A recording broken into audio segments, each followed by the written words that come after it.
The scent of expensive leather and aged whiskey permeated Sebastian Ricci's office like a permanent fog.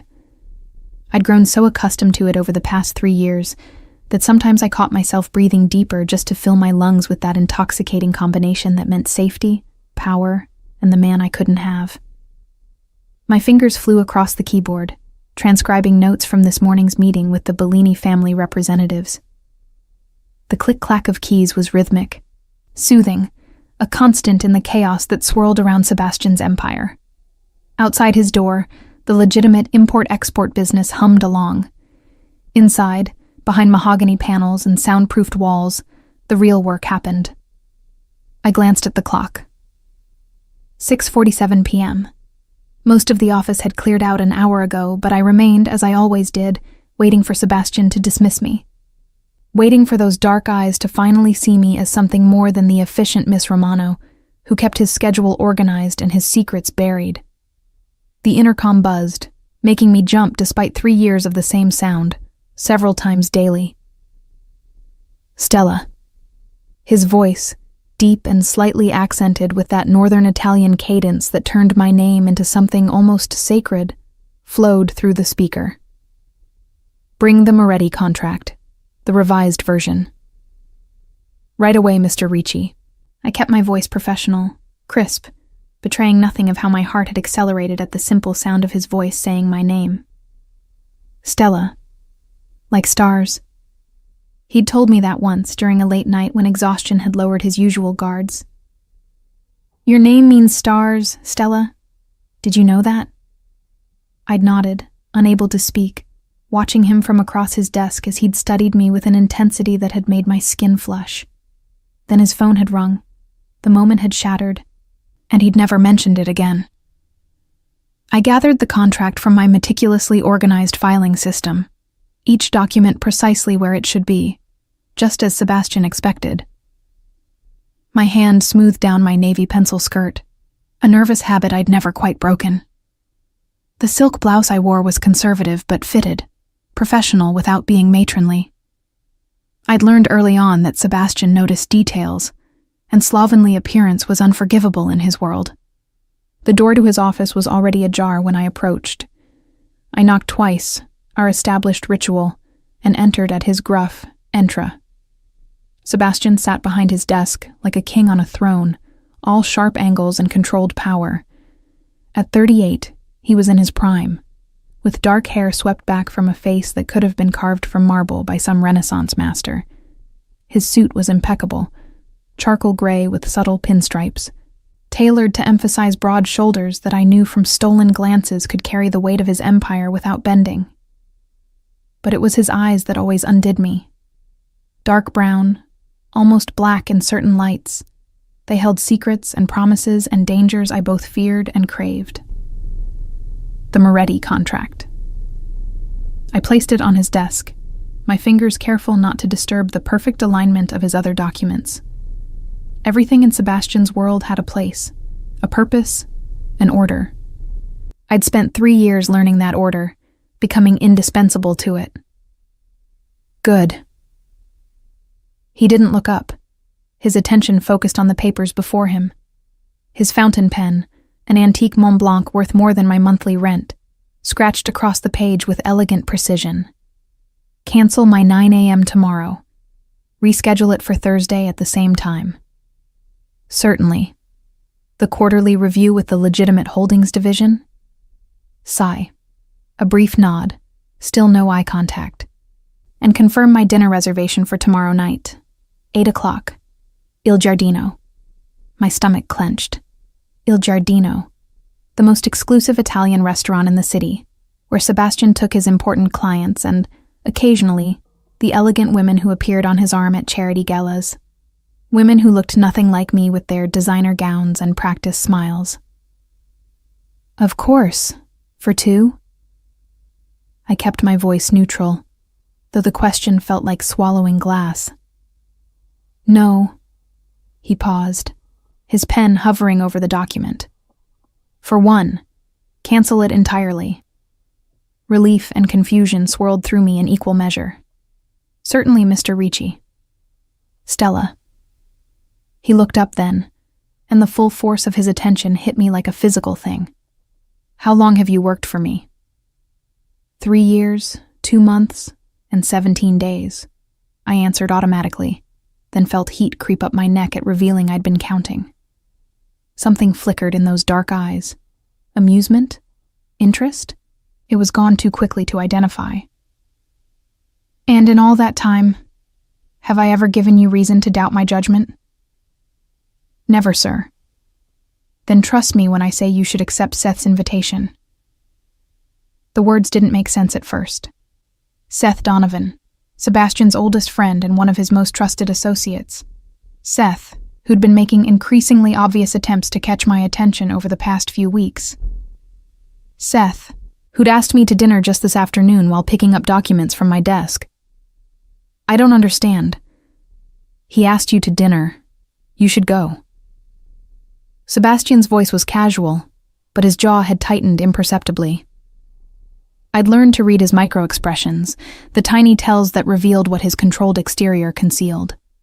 "With respect, Mr. Ricci, that seems like a matter of personal choice rather than professional obligation." Nevertheless, he returned his attention to the contract, dismissing me. "I'm telling you to accept. Consider it a directive, if that makes it easier." The absurdity of being ordered to go on a date nearly made me laugh, except nothing about this felt funny. "May I ask why?" "Seth is a good man, loyal, honest by our standards. He would treat you well." The words were measured, each one carefully selected. "You've been working too hard. You deserve an evening out." Anger sparked in my chest, hot and unexpected. 3 years of perfect professionalism, of swallowing my feelings, of watching him with those elegant women while I filed and scheduled and kept his world running smoothly. And now he was trying to set me up with his friend? "How thoughtful of you to concern yourself with my social life, Mr. Ricci." I couldn't quite keep the edge from my voice. "Shall I put it on the calendar? Stella's mandated dinner date with Seth?" His eyes snapped back to mine, something dangerous glinting in their depths. "Careful, Miss Romano." Miss Romano. We were back to that, the wall firmly in place. I straightened my spine, lifted my chin. "Will that be all, sir?" "Yes." The word was clipped. "You're dismissed." I turned on my heel and walked out with as much dignity as I could muster, closing his door perhaps a touch more firmly than strictly necessary. Back at my desk, I sank into my chair and pressed my palms flat against the smooth surface, trying to calm my racing heart. My phone buzzed. A text from Seth. "Still waiting on that answer, Bella. Dinner tomorrow? I promise excellent wine and even better company." I stared at the message, Sebastian's words echoing in my head. 3 years. 3 years of hoping, waiting, organizing my entire existence around this man who barely acknowledged I was a woman instead of just another piece of office equipment. My fingers moved across the screen before I could second-guess myself. "Tomorrow works. 8 o'clock?" His response was immediate. "Perfect. I'll pick you up at 7:30. Wear something that makes you feel beautiful. Not that you need help with that." The emoji felt juvenile compared to Sebastian's stern formality, but there was something refreshing about Seth's openness. He didn't hide behind walls or speak in carefully coded messages. What you saw was what you got. I gathered my things, preparing to leave for the evening, when Sebastian's door opened. He stood in the doorway, jacket removed, shirt sleeves rolled to his elbows, revealing forearms I'd noticed far too often. The way the fabric stretched across his shoulders should be illegal. "Stella." My name again, but different this time. Softer, almost vulnerable. "Did you accept?" "Yes, sir, as you suggested." He nodded once, his expression unreadable. "Good, that's good." He turned to go back inside, then paused. "Wear the blue dress, the one from the charity gala last spring." My breath caught. He remembered what I'd worn 6 months ago to an event where I'd barely exchanged 10 words with him. "That seems like an odd level of interest in my wardrobe choices, Mr. Ricci." Seth likes blue. He disappeared into his office, the door clicking shut with a finality that felt like a dismissal of more than just my physical presence. I stood there, staring at that closed door, my mind spinning. Sebastian Ricci, who noticed everything and revealed nothing, had just told me what to wear on a date with another man. The same Sebastian Ricci who'd apparently remembered the exact dress I'd worn half a year ago. The pieces didn't fit, and that bothered me more than I wanted to admit. That night, I lay in my modest apartment, staring at the ceiling and trying to make sense of everything. The blue dress hung on my closet door where I'd pulled it out, a silent accusation. It was beautiful, sophisticated, elegant. It had made me feel like I belonged in Sebastian's world, if only for one evening. And now, I was supposed to wear it for Seth. My phone buzzed again. Another text, but this one made my heart stop. Unknown number. The blue dress is for me. Wear something else tomorrow. I sat up, pulse racing. There was only one person who could have sent that. Only one person who'd mentioned the blue dress. Me. This is inappropriate, Mr. Ricci. The response came quickly. Many things about tomorrow are inappropriate. The dress is mine. Choose something else. My fingers trembled as I typed. You told me to go. You practically ordered me to accept Seth's invitation.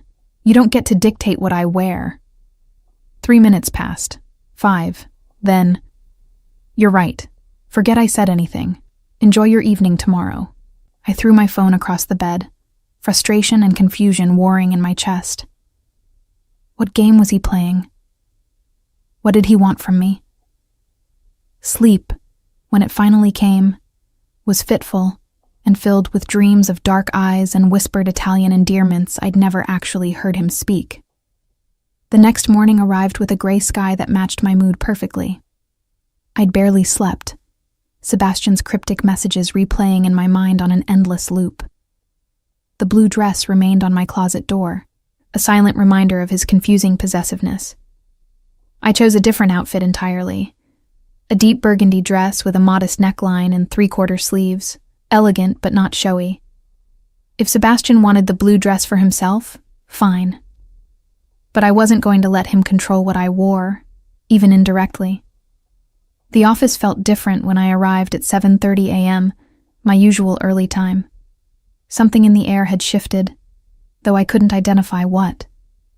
Marco, one of Sebastian's security detail, nodded at me from his post by the elevator, his usual greeting. But his eyes held something I hadn't seen before. Knowledge.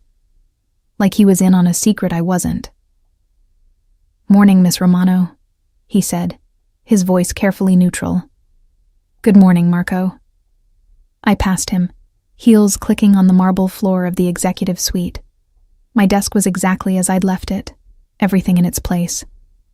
I booted up my computer and began the morning ritual, checking Sebastian's schedule, reading through overnight emails, prioritizing the day's tasks. At precisely 8:15, he emerged from his private elevator, the one that went directly to his penthouse apartment above the office. He looked tired. There were shadows under his eyes I'd never noticed before, and his tie was slightly askew, which was so unlike him it made me do a double take. "Good morning, Mr. Ricci." "Stella." He stopped at my desk, something he rarely did. Usually he went straight to his office, barely acknowledging my presence beyond a curt nod. "The Moretti meeting has been moved to 10. Antonio wants to meet at his club instead of here. I'll update the file and have everything ready." He lingered, his hand resting on the edge of my desk. His fingers were long, elegant, the kind of hands that could sign death warrants as easily as business contracts. I'd seen him do both. "About last night. Mr. Ricci, if you're about to apologize for inappropriate text messages, perhaps we should discuss this in your office." I kept my voice low, professional, but firm. Something like respect flickered in his eyes. "My office. Now." I followed him in, closing the door behind us. He moved to the windows that overlooked the city, his back to me. The morning light caught the lines of his shoulders, the slight tension in his posture. "I overstepped," he said finally. "The messages were inappropriate." Yes, they were. He turned, and the intensity in his gaze nearly made me step back. But I won't apologize for the sentiment behind them.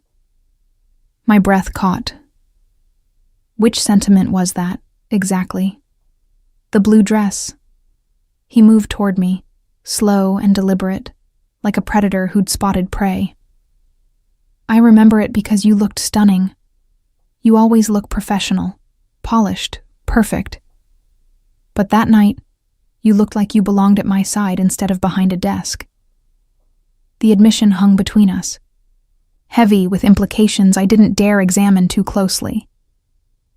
"And yet you're sending me to dinner with Seth." "Because it's what's best." His jaw tightened.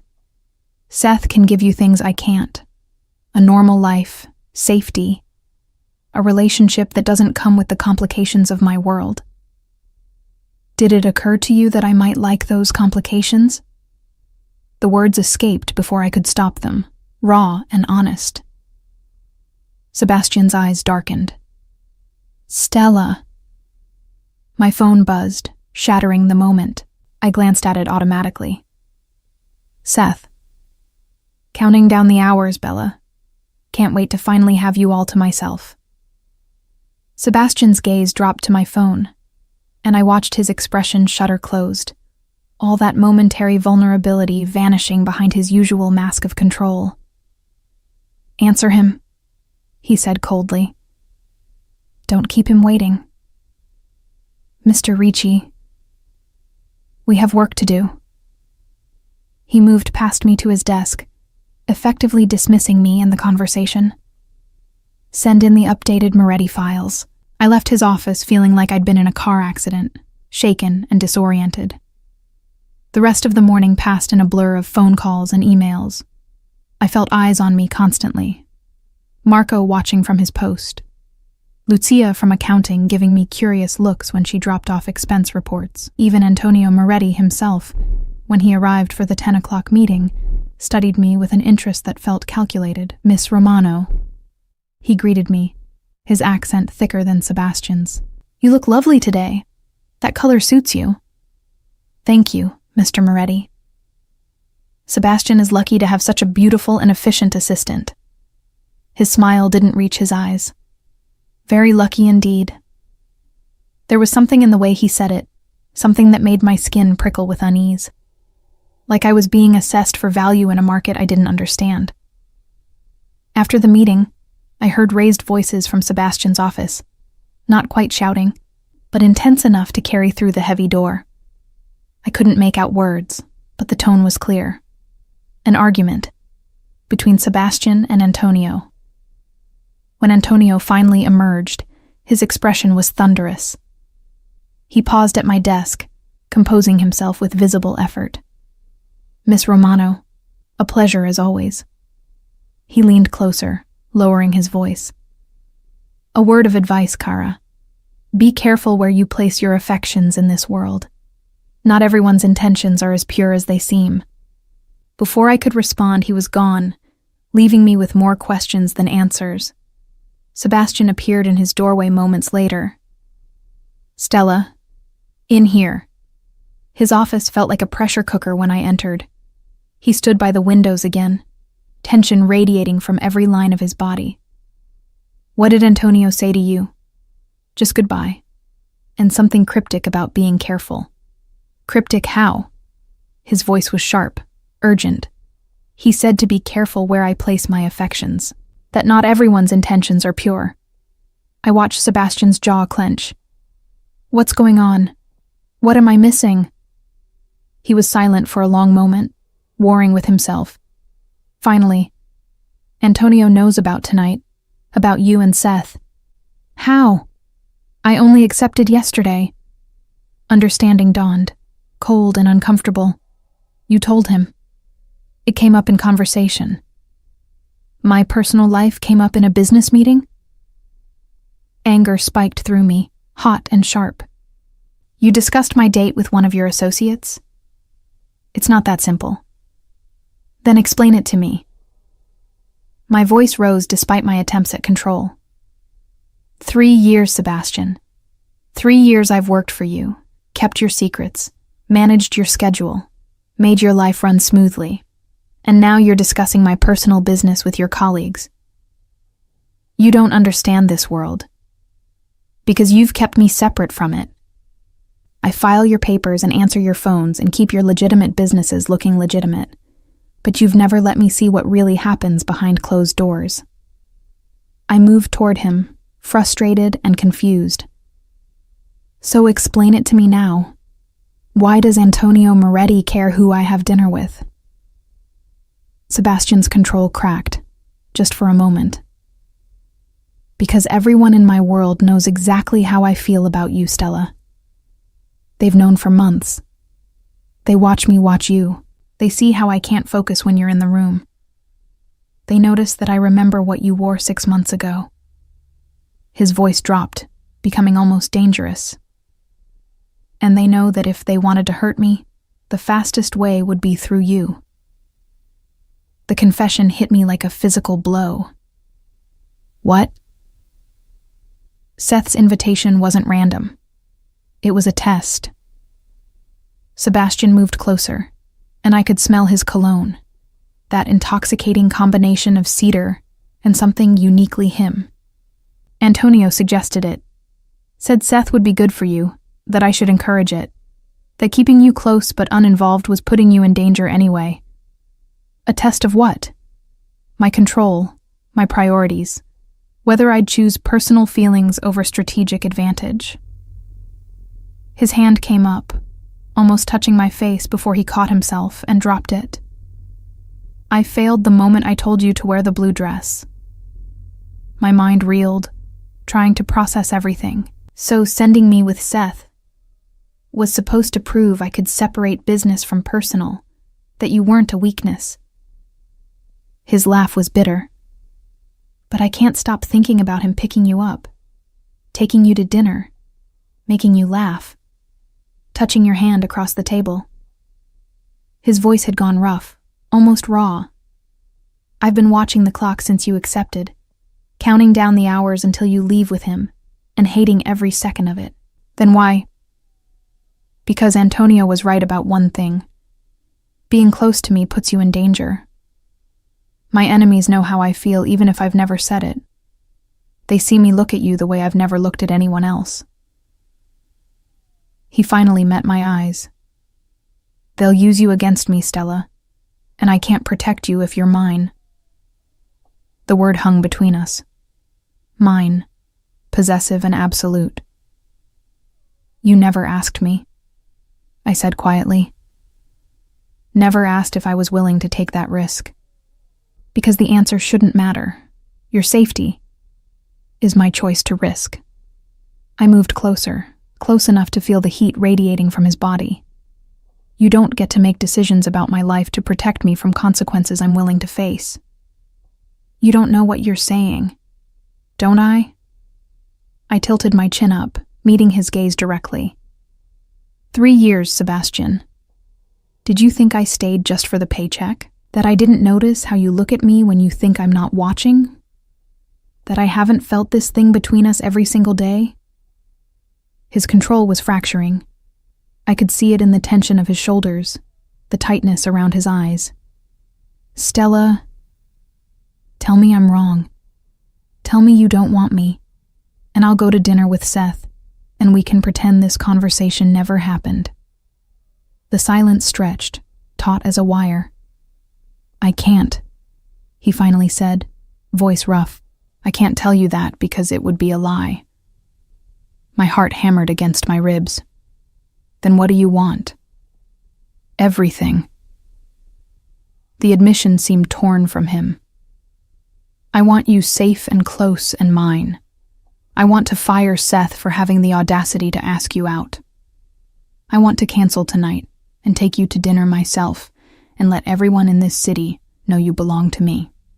His hands fisted at his sides. But what I want, and what's best for you, are two different things. Stop deciding what's best for me, I said, my voice stronger than I felt. I'm not some delicate thing that needs protecting from reality. I know who you are, Sebastian. I've always known, and I'm still here. Before he could respond, my phone rang. The office line, not my cell. I answered automatically. Sebastian Ricci's office. Miss Romano. The voice was smooth, unfamiliar, and sent ice down my spine. Such a pleasure to finally speak with you. I've heard so much. Who is this? Sebastian went rigid, his expression turning dangerous. A concerned party. I wanted to call and wish you luck on your dinner tonight.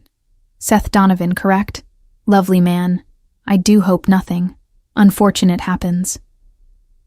The line went dead. I set the phone down with a hand that trembled slightly. Who was that? Sebastian's jaw was clenched so tight I could see the muscle jumping. Exactly what I was afraid of. The threatening phone call changed everything in an instant. Sebastian's entire demeanor shifted, the man who'd been vulnerably confessing his feelings vanishing behind the cold, calculating mob boss I'd only glimpsed in moments of crisis. Marco! His voice carried through the closed door, sharp and commanding. The door opened immediately, Marco stepping in with his hand already inside his jacket. Boss? Get Stella to the safe room, now, and find out who just called this line. Sebastian's eyes never left my face. No one touches her. No one even breathes near her without my explicit permission. Wait, I started. But Sebastian cut me off. This isn't negotiable. His voice was steel. Someone just threatened you because of your connection to me. That phone call was a message. They know about tonight, they know about Seth, and they're letting me know they can reach you whenever they want. Marco moved toward me, and I stepped back instinctively. I'm not going anywhere until you explain what's happening. Stella. No. I planted my feet, lifted my chin. You just told me not to let you make decisions about my life. Well, this is me making one. I'm not hiding in some safe room while you handle this without me. Something flickered in Sebastian's eyes. Frustration, yes, but also a grudging respect. You don't understand the danger. Then help me understand. My voice rose. Stop protecting me from information and tell me the truth. Who was that? What do they want? Sebastian looked at Marco, some silent communication passing between them. Finally, Marco nodded and stepped back, though he remained by the door. The Calabrese family, Sebastian said, moving to pour himself a drink from the crystal decanter on his sidebar. Scotch, neat, which meant he was truly rattled. I'd only seen him drink during business hours twice before, both times after particularly dangerous negotiations. They've been pushing into my territory for months, testing boundaries, seeing where I'll bend. And I'm a boundary they want to test. You're a weakness they want to exploit. He downed the scotch in one swallow. Or so they think. Because you care about me. Because I'm in love with you. The words came out flat, matter of fact, like he was discussing a shipping manifest, rather than admitting something that made my heart stop. Have been for 2 years, since the night you stayed late to help me prepare for the Moretti audit, and you fell asleep at your desk with your glasses crooked and ink on your cheek from taking notes. The memory surfaced, sharp and clear. I'd woken to find my blazer draped over my shoulders like a blanket, still warm from his body. He'd been standing by the window, silhouetted against the city lights, and when I'd started to apologize, he'd simply said, "Go home, Stella. Get some rest." His voice had been softer than I'd ever heard it, almost tender. You never said anything. Because saying it would make it real, would make you a target. He set down the glass with controlled precision. I've spent 2 years keeping distance between us, maintaining professional boundaries, pretending you were just my assistant, and it was working until Seth asked me out. Until Antonio noticed how I reacted when Seth asked you out. Sebastian's jaw clenched. I tried to hide it, told myself I could let you go, that you deserved someone clean, someone without blood on his hands. But Antonio saw through me in seconds. What did he say? Sebastian's laugh was bitter. That I was already making you a target by keeping you close but unprotected. That everyone in our world could see how I felt, which meant everyone in the underworld could see it too. He suggested I either claim you publicly or push you away completely. He moved to the window, his back to me. The dinner with Seth was supposed to be me pushing you away, proving to Antonio and everyone else that you meant nothing to me. But the phone call proves that didn't work. The phone call proves the Calabrese family is smarter than Antonio gave them credit for. They saw through the strategy immediately. His hands fisted at his sides, and now they know that threatening you is the fastest way to get under my skin. I moved toward him, drawn by the raw honesty in his voice. What do they want? My territory, my connections, my compliance. He turned, and the expression on his face was the most vulnerable I'd ever seen him. They want me weak, distracted, making mistakes, and you, Stella, are the perfect distraction. So what happens now? Now you cancel with Seth. Now you let me put protection on you, subtle but effective. Now you go into hiding? I finished for him. Become a prisoner because someone might use me against you? It's not prison, it's protection. It's control. I stepped closer, anger and fear and something deeper warring in my chest. You're doing exactly what you accused yourself of, making decisions about my life without asking what I want. What you want doesn't matter when your safety is at stake. The words hung between us, harsh and revealing. Sebastian closed his eyes, visibly fighting for control. I didn't mean, yes, you did. I kept my voice steady despite the hurt. You meant exactly that. What I want, what I choose, what I'm willing to risk. None of it matters to you as much as keeping me safe. Because if something happened to you... His voice cracked, just slightly. Stella, if they hurt you because of me, I wouldn't survive it. The raw admission stole my breath. This was Sebastian Ricci, the man who stared down rival families without flinching, who made decisions that affected hundreds of lives with cold calculation, cracking open and showing me the terrified man beneath. Then give me a choice, I said quietly. Not an order, not a directive, a real choice. He looked at me for a long moment, something like desperation in his eyes. The choice is this.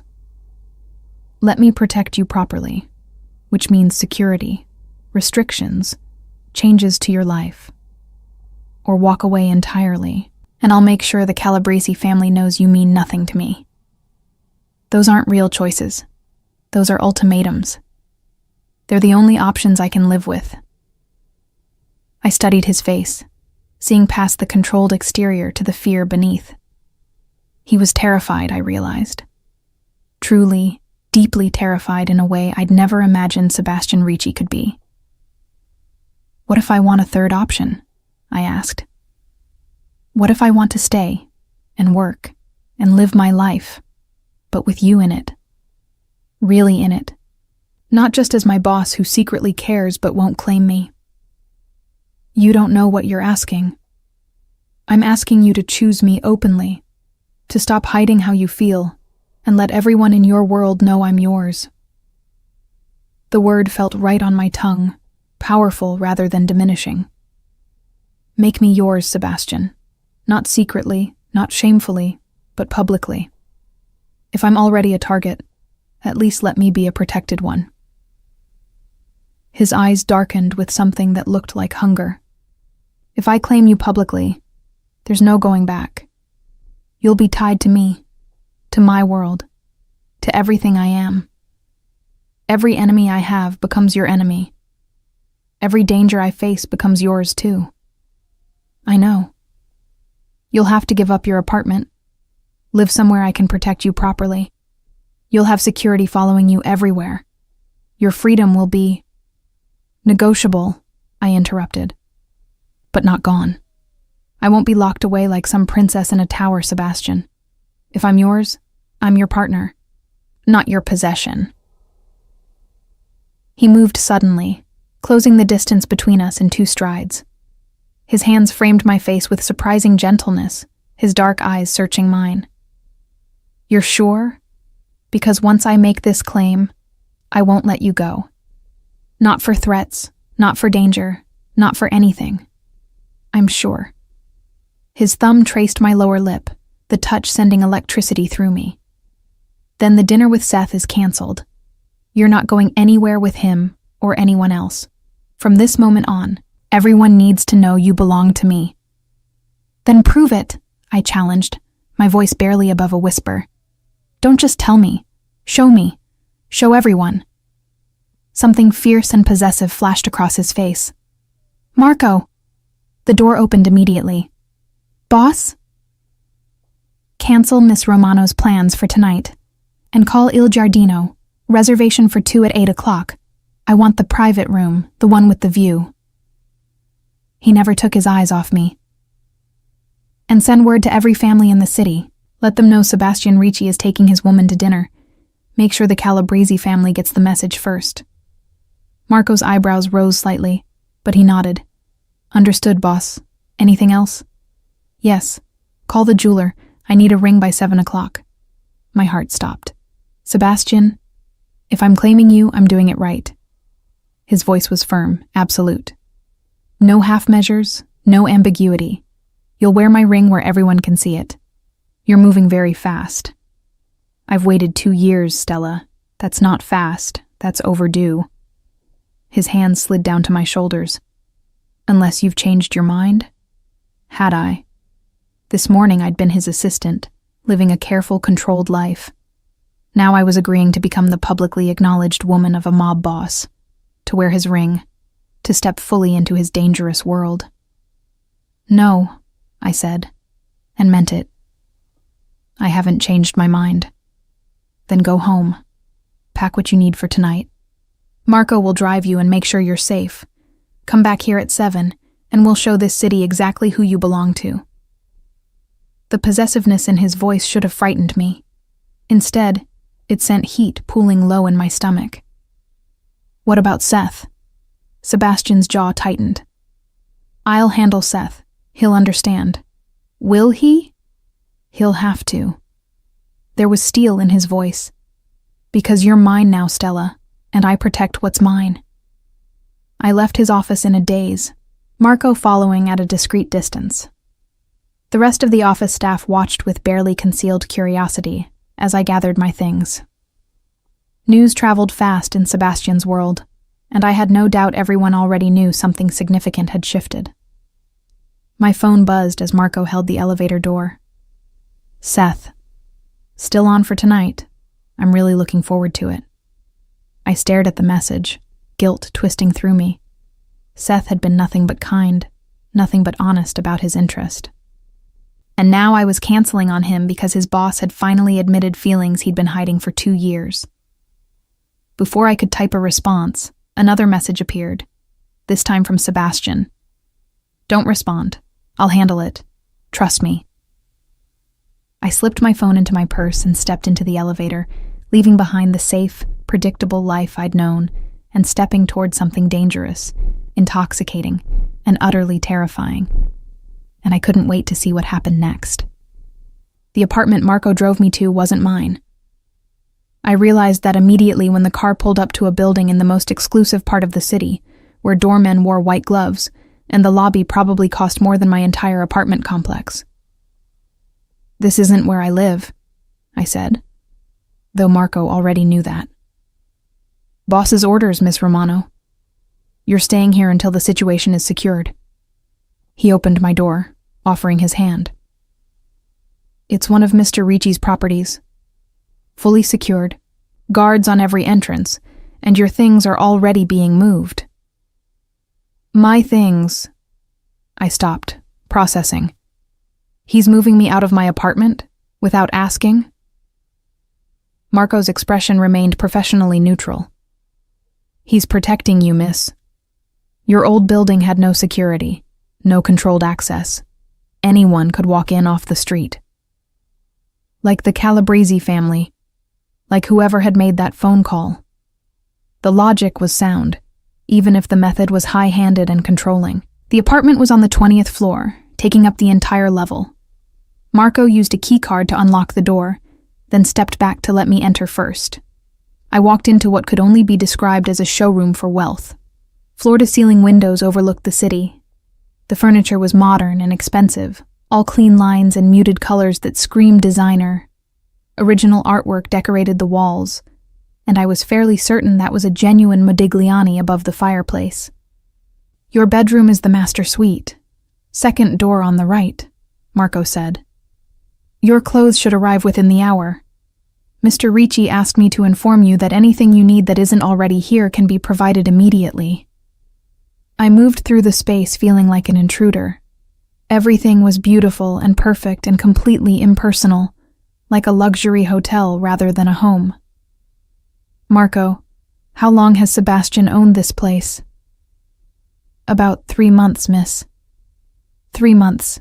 Right around the time Seth had started showing interest in me, I realized. Sebastian had been planning this, preparing a safe place to put me if things went wrong. The realization sent conflicting emotions through me. Touched that he'd been thinking ahead. Angry that he'd done it without telling me. "He bought this for me," I said. "Not a question." "Mr. Ricci doesn't discuss his reasons with me, miss. But yes, I believe that was his intention." After Marco left, I explored the apartment more thoroughly. The kitchen was fully stocked with food I actually liked, down to the specific brand of coffee I preferred, and the dark chocolate I kept in my desk drawer at work for stressful afternoons. The bathroom had my favorite shampoo, my preferred skincare products, even the specific toothpaste I used. He'd been watching me even more closely than I'd realized, learning every detail, every preference, every small thing that made me comfortable. It should have felt invasive, but instead it felt like being seen in a way I'd never experienced before. My phone rang. "Sebastian." "You're settling in?" His voice was formal, controlled, giving nothing away. "You bought me an apartment. I bought a safe location for you to stay. There's a difference. You stocked it with my favorite things, down to the chocolate." A pause. "I pay attention, Stella. You know that. This is more than paying attention. This is..." I struggled for the word. "Surveillance. You've been cataloging everything about me. Knowing what you need is how I protect you." His voice softened slightly. "And yes, I've been paying very close attention for 2 years. Every habit, every preference, every small thing that makes you smile. Is that so terrible?" My throat tightened with emotion. "It's terrifying and romantic at the same time. That's an accurate description of my entire existence." And there were sounds in the background, voices I didn't recognize. "I need to handle some business before tonight. The jeweler will be there at 6 with options for rings. Choose whichever one feels right." "Sebastian. And Stella?" His voice dropped lower, more intimate. "Wear something that makes you feel powerful. Not the blue dress. That one's mine, for when we're alone. Tonight, you wear armor." The line went dead before I could respond. At precisely 6 o'clock, the doorbell rang. A distinguished older man with a jeweler's loop on a chain around his neck stood there with a briefcase and 2 security guards flanking him. "Miss Romano, I'm Vincent Castellano. Mr. Ricci asked me to bring a selection for your consideration." He opened the briefcase on the dining table, revealing a collection of rings that made my breath catch. Each one was stunning, clearly worth more than I made in a year, maybe several years. "Mr. Ricci was very specific about his requirements," Vincent said, handling each piece with reverence. "Visible but not ostentatious. Elegant and timeless. Something that announces commitment without being theatrical." I studied the options, my mind spinning. This morning I'd been his assistant. Tonight I'd be wearing his ring, sitting at his side at the most exclusive restaurant in the city, making a public statement that would change everything. One ring caught my eye, a square-cut diamond, simple and classic, set in platinum with small emeralds on either side. It was beautiful without being flashy, the kind of ring that would catch light without demanding attention. "This one," I said, before I could second-guess myself. Vincent smiled. "An excellent choice. May I?" He slipped it onto my finger, and it fit perfectly. Of course it did. Sebastian would have known my ring size the same way he knew everything else about me. "Mr. Ricci will be pleased," Vincent said, packing away the other options. "He chose that one as well when I showed him the collection yesterday." "Yesterday?" The word came out sharper than I intended. "He commissioned these yesterday?" 3 months ago, miss. But he called yesterday to say it was finally time." Vincent's eyes were kind. "Mr. Ricci is many things, but impulsive isn't one of them. He's been planning this moment for quite some time." After Vincent left, I stood by the window, watching the city lights begin to twinkle as evening approached. The ring felt heavy on my finger, weighted with significance and promises, and a future I couldn't quite envision. My phone buzzed. A text from Seth. "Sebastian called. I understand. For what it's worth, I knew it was always going to be him. You look at each other like the rest of us don't exist. Be happy, Stella, and be careful. He loves you enough to burn the world for you. But that kind of love comes with a price." The message made my chest tight. Seth was letting me go with grace I probably didn't deserve, and his warning echoed uncomfortably. What price would I pay for Sebastian's all-consuming love? At 6:45, there was another knock. This time it was a woman in her 50s with sharp eyes and an air of authority. "Miss Romano, I'm Claudia Ricci, Sebastian's aunt." I blinked. In 3 years, I'd never met any of Sebastian's family. He kept that part of his life carefully separated from the business. "Please, come in." She entered, studying me with an intensity that reminded me of Sebastian. "So you're the one who finally broke through his walls." "I'm not sure I'd put it that way. He's been in love with you for 2 years, and too stubborn to do anything about it until someone forced his hand." Claudia settled onto the sofa with the ease of someone comfortable anywhere. "I've been waiting for him to stop being an idiot. The phone call this morning accelerated his timeline, but this was always inevitable." "You seem very certain." "I am.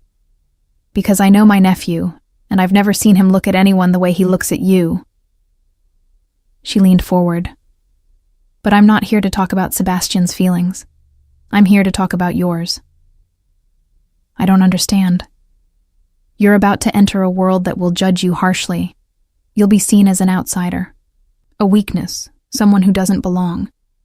The other families will test you, try to use you, attempt to drive wedges between you and Sebastian." Her gaze was direct. "Can you handle that?" I thought about the threatening phone call, about Marco's warnings, about the luxurious cage this apartment represented. "I don't know," I admitted, "but I'm willing to try." "Good. Honesty is the only currency that matters in this world." Claudia stood. "I brought you something, a family tradition." She pulled a small box from her purse. Inside was a delicate gold bracelet with a small charm, a star. "Stella means star," Claudia said softly. "My mother wore this. She was an outsider too, married into the family when everyone said she wasn't strong enough. She proved them all wrong." She fastened it around my wrist. "Now it's yours. A reminder that you belong, not because of Sebastian's claim, but because you chose to be here." Tears pricked my eyes. "Thank you." "Don't thank me yet. This life isn't easy, but if you're sure about Sebastian, I'll help you navigate it." She moved toward the door, then paused. One more thing. The Calabrese family will make another move, soon. Sebastian knows it's coming, which is why he's moving so fast to protect you. When it happens, trust him. Even when you don't understand his decisions, trust that he's doing what he believes is necessary. After she left, I sat with the bracelet on my wrist and the ring on my finger, feeling the weight of both. Physical symbols of a choice I'd made, a world I was entering, a man I was giving myself to despite every logical reason not to. At 7 o'clock, Marco arrived to drive me back to the office. I'd chosen a black dress, elegant and sophisticated, with a neckline that was modest, but the fabric that clung in all the right places. Armor, as Sebastian had said. Something that made me feel powerful. The office was quiet when we arrived, most of the staff gone for the day. But Sebastian's office glowed with light, and I could see his silhouette through the frosted glass. Marco knocked once. "Miss Romano, boss." "Send her in." I entered, and Sebastian looked up from his desk. The expression on his face when he saw me made my breath catch. Hunger and possession, and something almost reverent.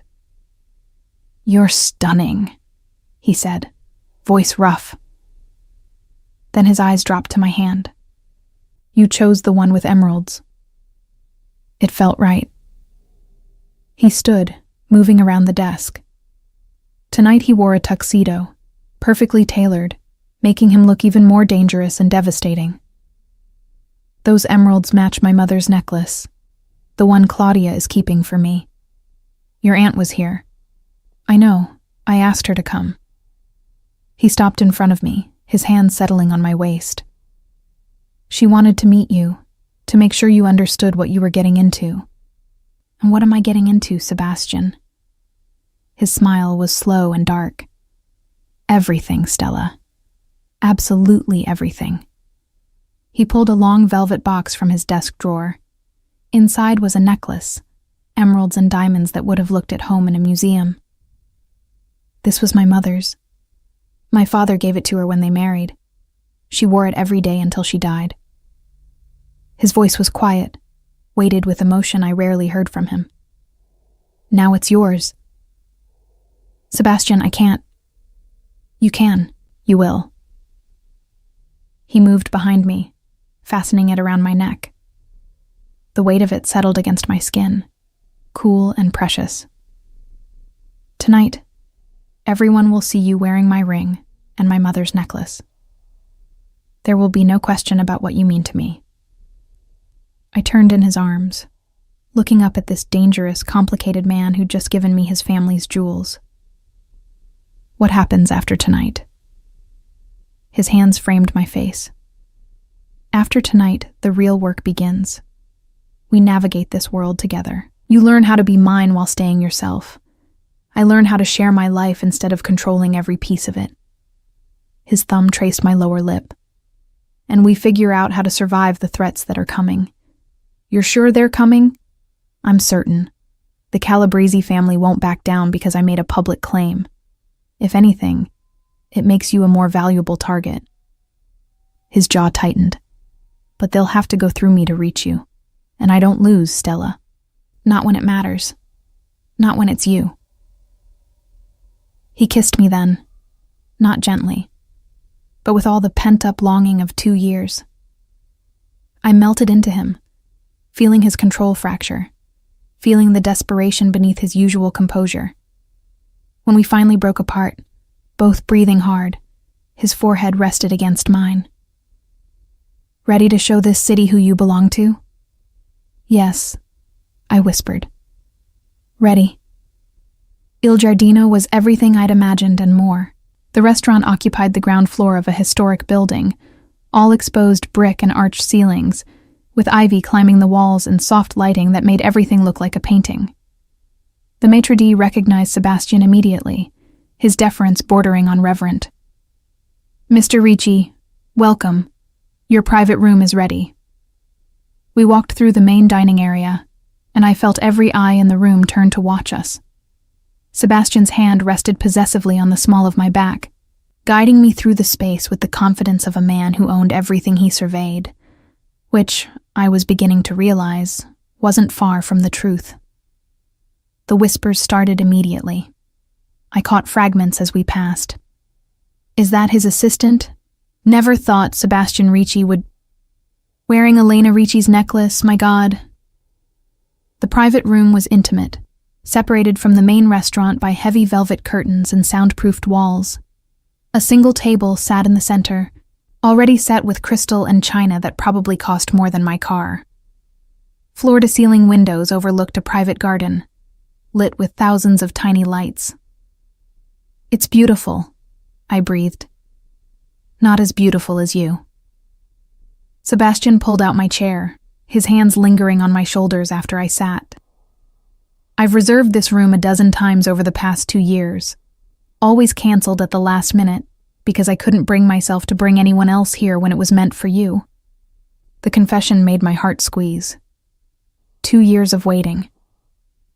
2 years of watching you and wanting you and convincing myself you'd be safer if I kept my distance. He took his seat across from me, his dark eyes intense in the candlelight. I was a fool. You were protecting me. I was protecting myself from the possibility of losing you, from the certainty that loving you would make me vulnerable. His hand reached across the table, palm up, an invitation. But the Calabrese family made me realize I was already vulnerable. They already knew. Keeping distance between us only meant you weren't protected. I placed my hand in his, feeling his fingers close around mine, warm and possessive. A server appeared with champagne, pouring with practiced efficiency before disappearing. Sebastian lifted his glass. To honesty, to finally claiming what should have always been mine. And to you, Stella, for being brave enough to choose this world, despite knowing what it costs. We drank, and the champagne was perfect, crisp and cold, and undoubtedly worth more than I wanted to know. Tell me about your family, I said. Claudia mentioned your mother, but you never talk about them. Something shuddered in his expression. My father died when I was 16. Heart attack, though the stress of running an empire probably helped. My mother lasted 3 more years before cancer took her. His thumb traced circles on my palm. She would have liked you, would have appreciated your strength, your refusal to be controlled. Is that why you were drawn to me? Because I reminded you of her? No. I was drawn to you because you saw me as a man instead of a monster. Because you organized my chaos without trying to change who I was.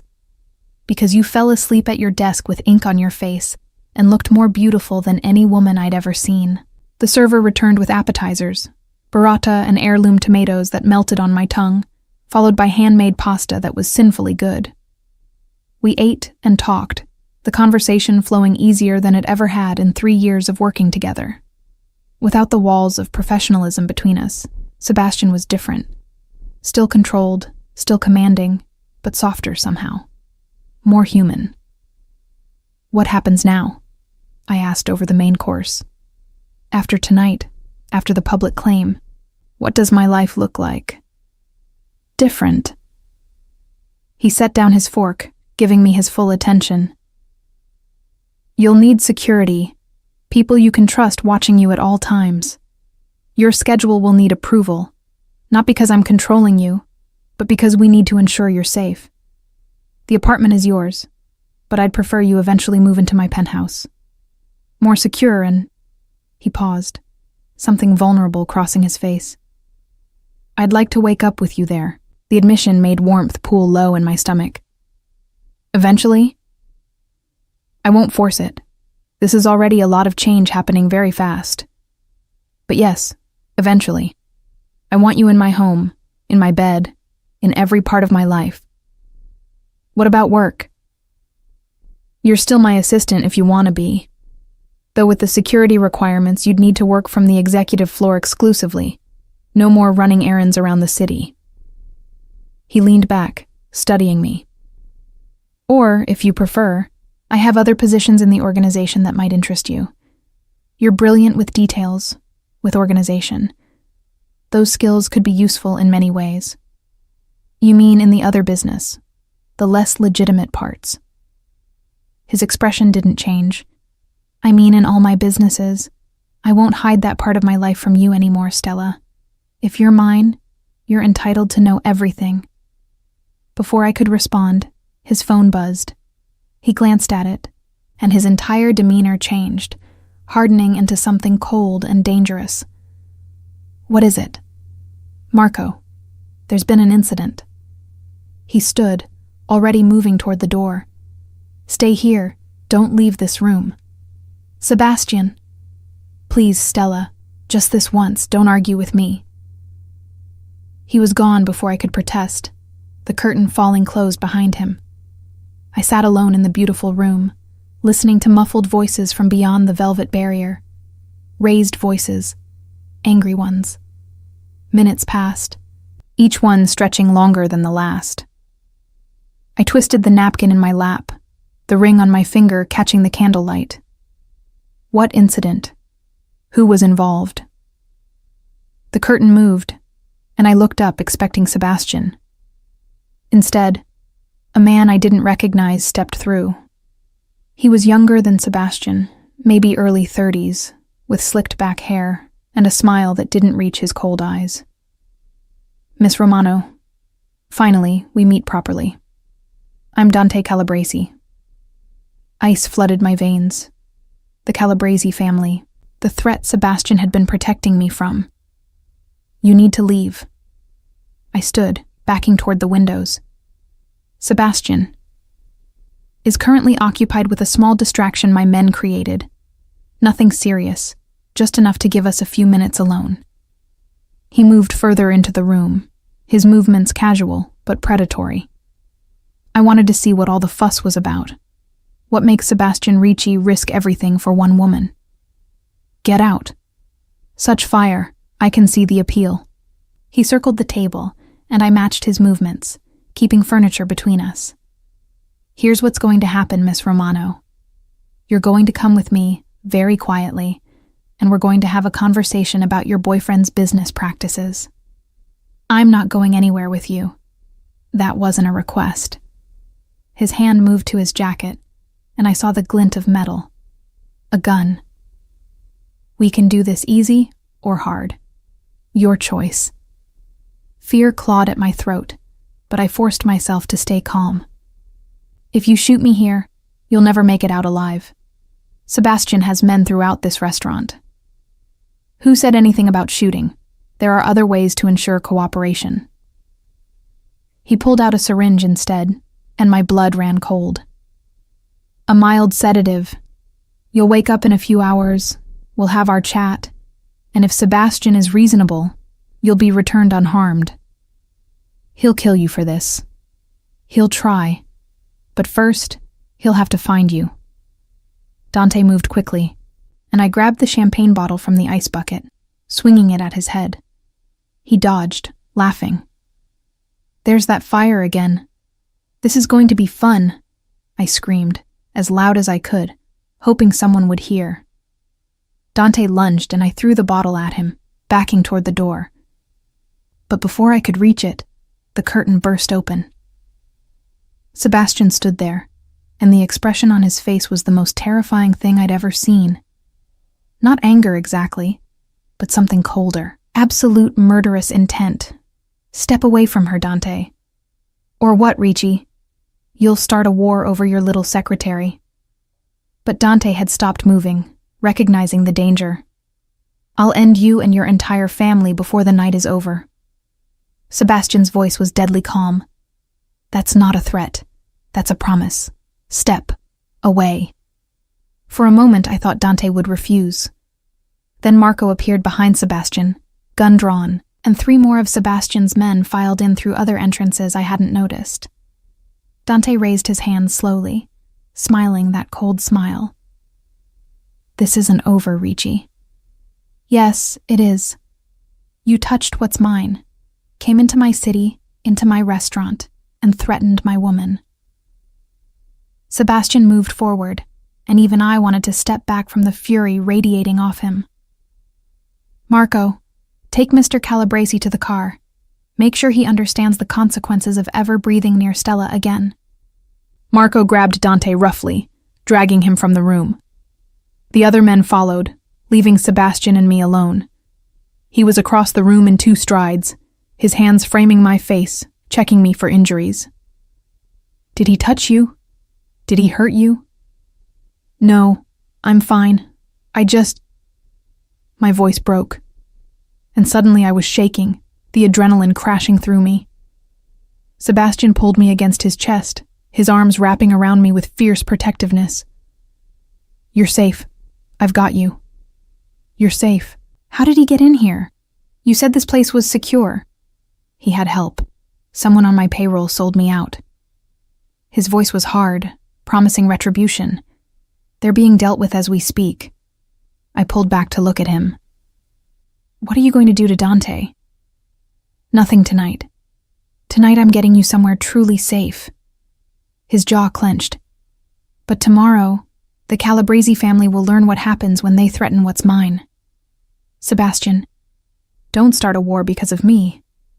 This war started the moment they made that phone call this morning. This was just the first battle. His hand slid down to grip my shoulders. And they need to understand that you're not some weakness they can exploit. You're my strength, my line in the sand. Anyone who crosses it pays the price. He was scaring me, not because I feared him, but because I could see how far he'd go to protect me. How many lives he'd destroy, how much blood he'd spill. I want to go home, I whispered. To the apartment. I just want to feel safe. Something in his expression softened. Of course, but not the apartment, not tonight. Somewhere even more secure. Where? My penthouse.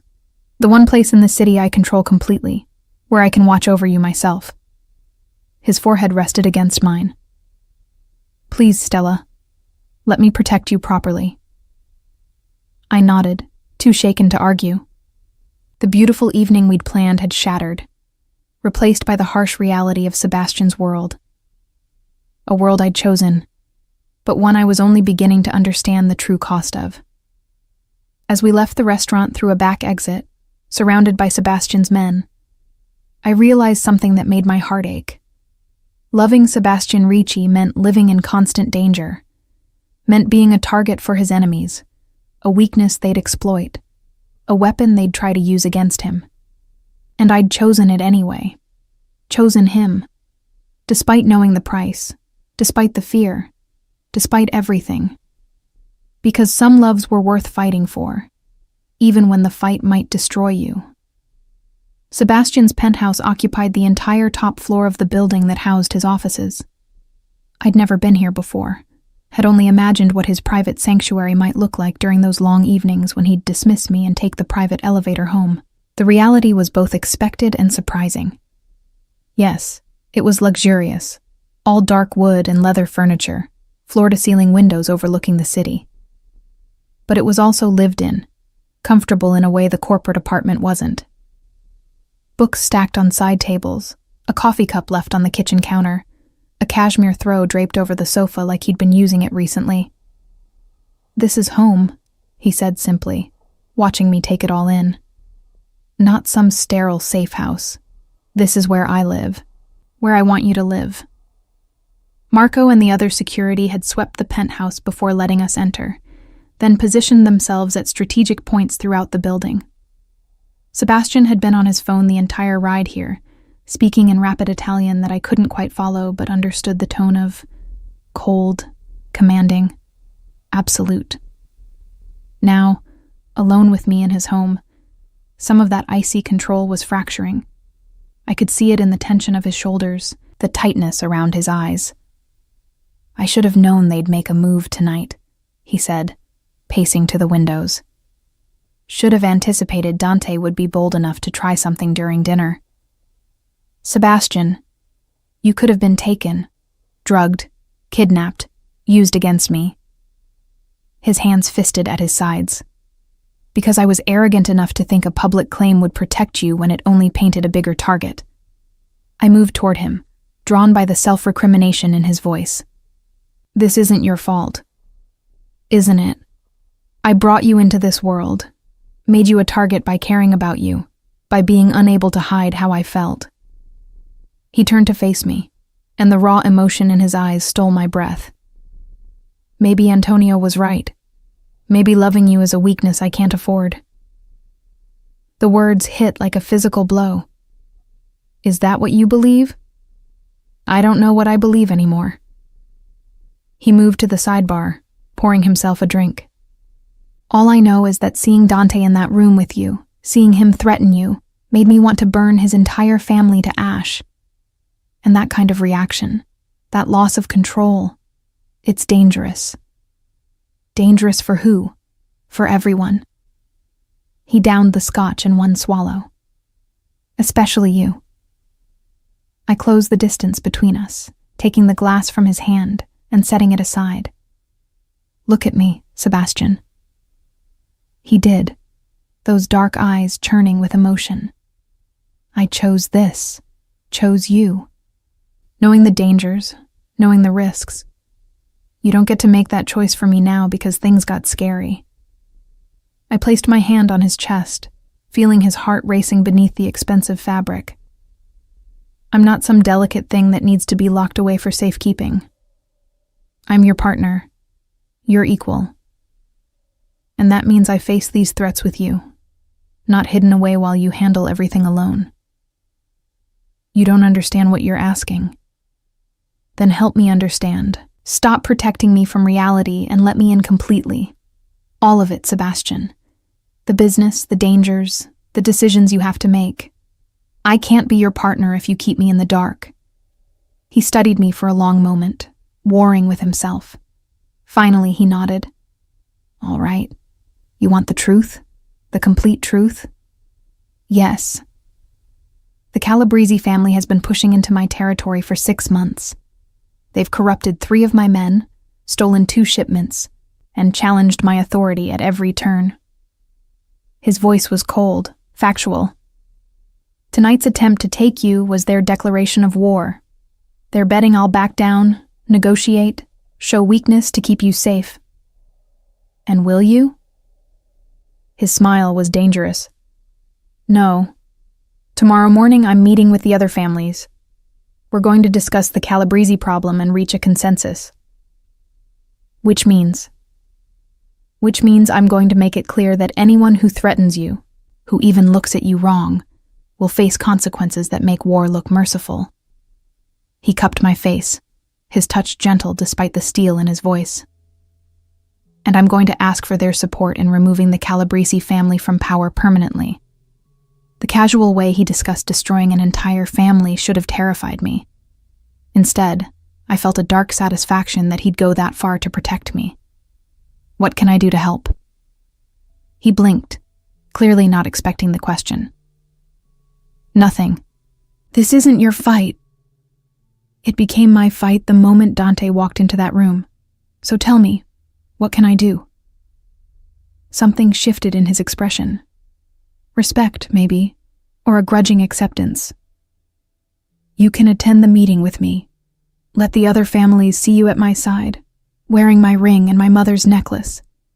Show them you're not some weakness to exploit, but my partner in every sense. Then that's what I'll do. He pulled me close, his arms wrapping around me with desperate possessiveness. How did I get so lucky to find you? You didn't find me. I found you, remember? Fell asleep at my desk and you covered me with your jacket. I fell in love with you that night, he murmured against my hair. Watched you sleep and knew my life would never be the same. I tilted my head back to look at him. Show me. Show you what? Show me you love me, not with words or protection or grand gestures. Show me with you. Here, now. His eyes darkened with understanding and desire. Stella. I want you, Sebastian. All of you. No more waiting, no more walls. Just us. He kissed me then, and it was nothing like the controlled kisses we'd shared before. This was raw and desperate. 2 years of longing finally unleashed. His hands were everywhere, pulling me closer, learning the shape of me through the expensive fabric of my dress. "Are you sure?" he asked against my lips, even as his fingers found the zipper at my back. "I've never been more sure of anything." He swept me into his arms, carrying me through the penthouse to his bedroom. The space was masculine and elegant, dominated by a massive bed with dark sheets. He set me down carefully, his hands gentle despite the hunger in his eyes. "I've imagined this," he confessed, sliding the dress from my shoulders. 1,000 times. You in my bed, in my home, completely mine. Then stop imagining and make it real. What followed was acclaiming in the truest sense. Sebastian worshipped every inch of me with his hands and mouth, learning what made me gasp and shiver.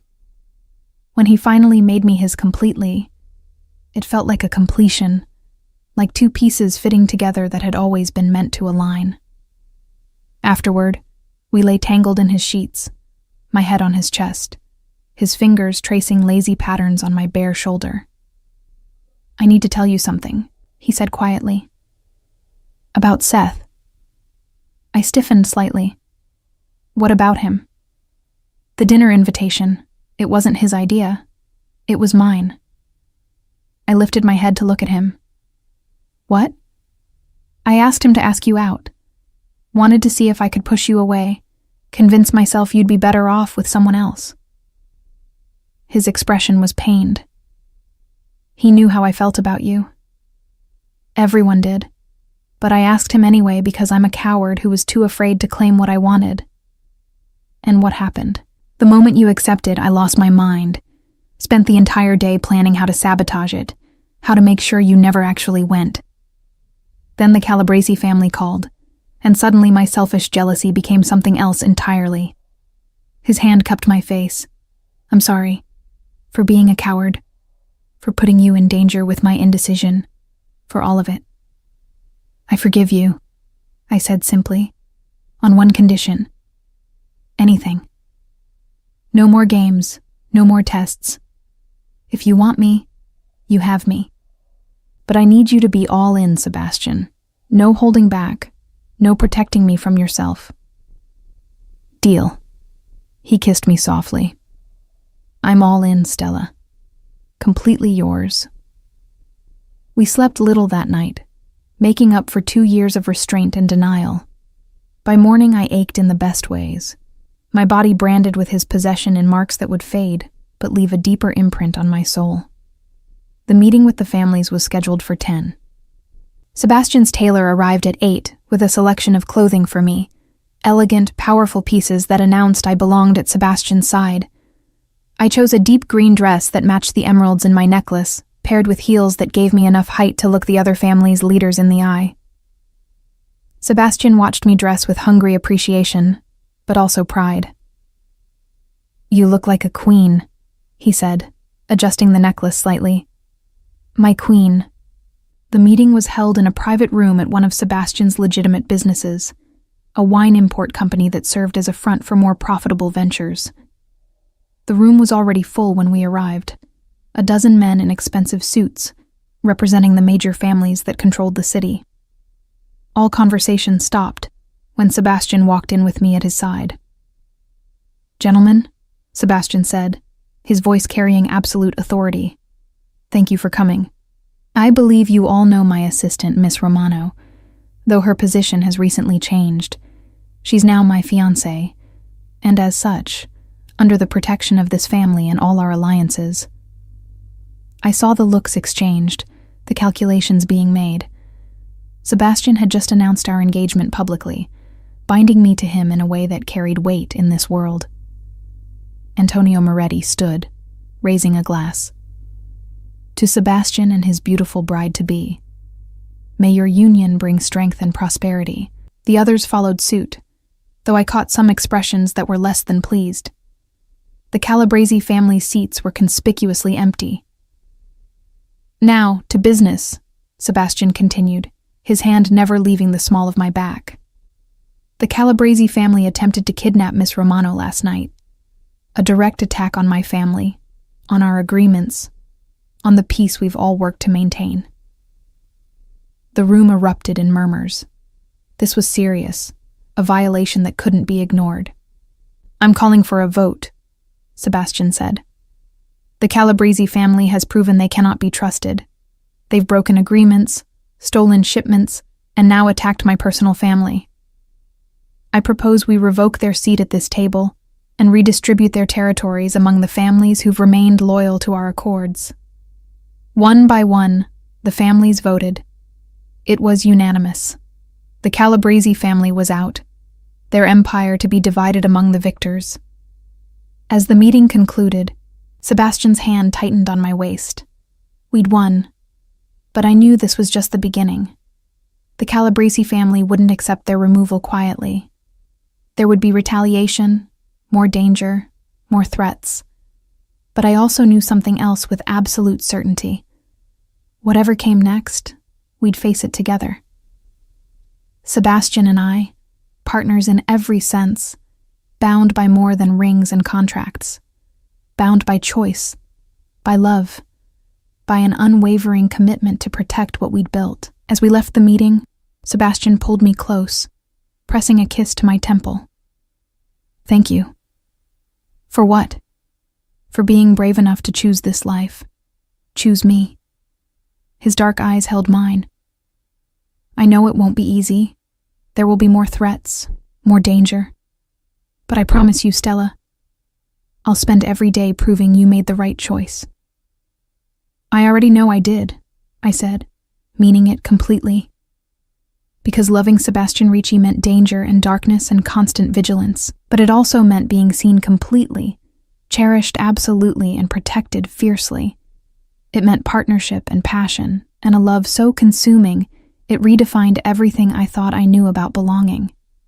I was his, and he was mine. And together, we were unbreakable.